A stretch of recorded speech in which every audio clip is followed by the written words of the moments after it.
My name is Zach Soterio, and my presentation is on emergency nursing.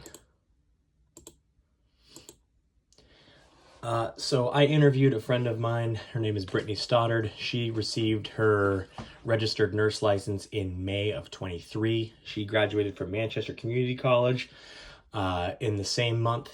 That is an associate's degree program. It's a 2-year program, and she's currently working on her bachelor's degree as well.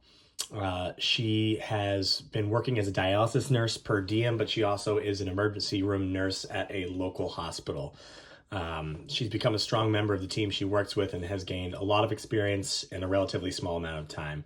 And she credits that to the fast-paced environment and wide range of disease processes she sees while working in the emergency department. So emergency nursing, it's the first line of defense in the hospital. That's when we first see our patients. It's the initial intake and the history collection, and screenings such as for violence, alcohol, and drug abuse, stuff like that. The emergency nurse takes part in diagnostic testing and imaging, such as blood work, EKGs, and basic sets of vitals. They deal with everything from low acuity patients to high acuity patients. They take part in trauma care for patients involved in traumatic injury accidents, such as motor vehicle accidents. They focus on stabilization of the patient in a team-focused atmosphere, and then they either transport them to a admission floor or to a higher level of care. So the requirements for an employment as an emergency room nurse is you need to have your registered nurse license, and getting that registered nurse is done by getting either an associate's degree or a bachelor's degree in the science of nursing and passing the state board certification exam, also known as the NCLEX.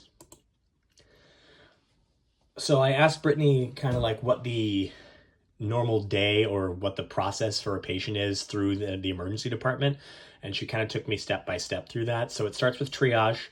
It's the first opportunity for the nurse to meet the patient and get to the bottom of what's bringing them in today. We get our initial set of vital signs on the patient, looking for anything that may be abnormal.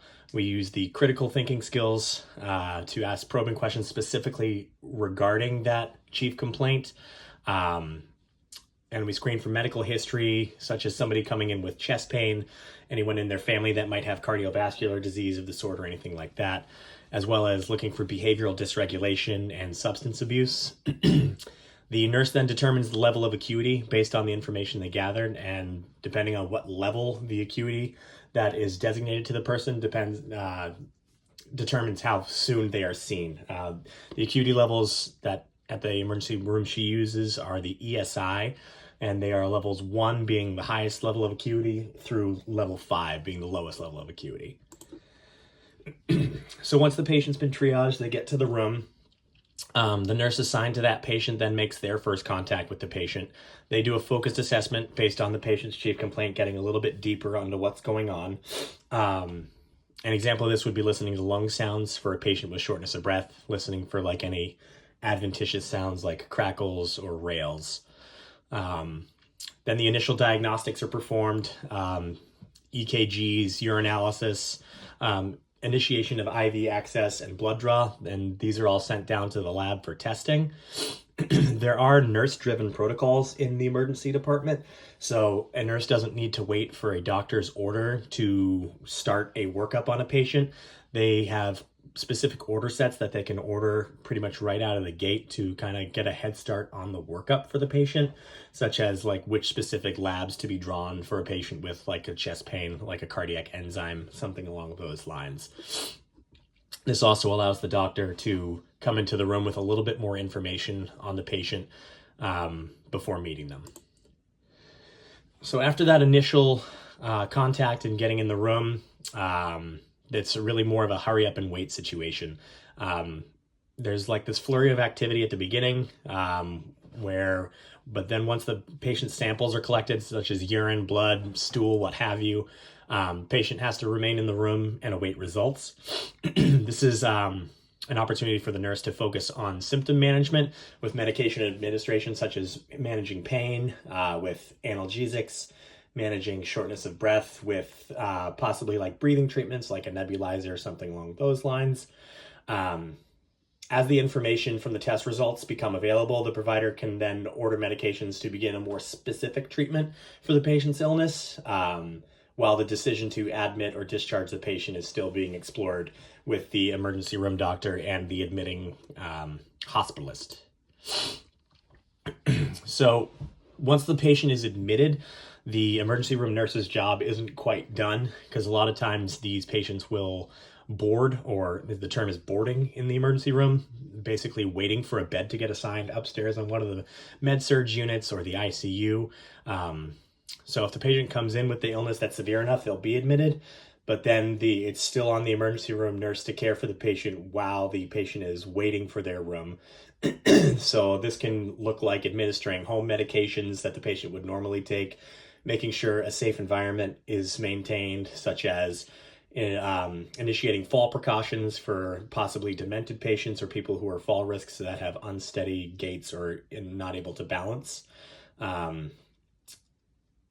Once the patient is then gained access to the floor or they have a bed assigned, the emergency room nurse then calls report and basically gives a quick summary of what the patient's here for, what we've done for the patient, and what the apparent plan is for the patient while they're staying. So sometimes a patch will come through from an ambulance service that will put the department on alert for a trauma. That is when pretty much anything that is non-critical that the emergency room nurse is doing at that time is being dropped, and the expectation is that it's all hands on deck to the trauma bay. When the patient rolls in, a report is given by EMS, and the nurses all have specific assignments given to them prior to the arrival of the patient, such as one nurse for phlebotomy, one nurse putting on the patient on the monitor, one nurse getting an EKG and another recording. It's really a team-based environment to expedite the process for this critical patient and ensure the safest environment possible with the best possible health outcome. So the overview of emergency nursing, so they see a broad range of patients.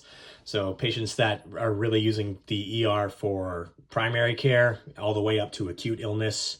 There's a high level of effectiveness in a short amount of time. Teamwork makes the dream work, as we talked about with the trauma activations.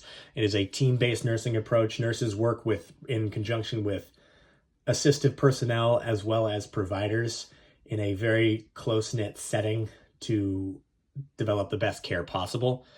ER nurses manage patient care during admission before transporting them to the floor, and they also provide education to patients on medication and lifestyle modification when they're discharged, so this can decrease the likelihood of readmission and improve health outcomes. So in conclusion, after my interview, the question is posed, is this still really the profession for me? Something that I'm still interested in? Very much so. I like the idea of the short-term patient experience, seeing a patient for only a few hours versus a few days. Fast-paced work environment, something that's very attractive to me. Collaboration with the providers as opposed to subordination, more of a team setting. And you having to use critical thinking in high-stress situations is something I tend to thrive at. I'm looking forward to continuing to explore a career in emergency nursing and making a direct impact on patient lives.